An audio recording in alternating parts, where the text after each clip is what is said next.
So ayan po, luto na po ang ating bagong. So gigisahin na po natin ang ating pakbet. So maglalagay na po tayo ng bawang. Yun, nawalan po tayo ng gas. Ayan, namatay na. Sinuswerte talaga.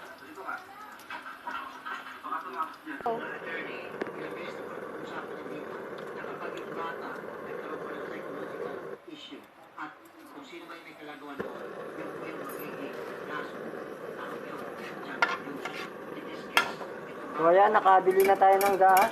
Tuloy na ang pagluluto. Ako nakabili ng gas. Oh, ikaw bumili ng gas. Ayan. Ang tis ka ma. Bumigisa na ang tis ka ma.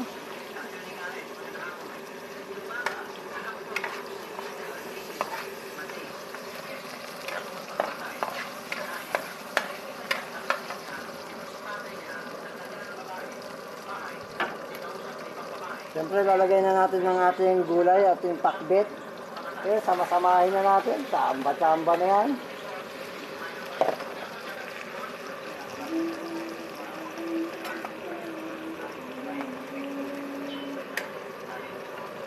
So, hintayin na lang po natin muna siya na uminit, kumulo.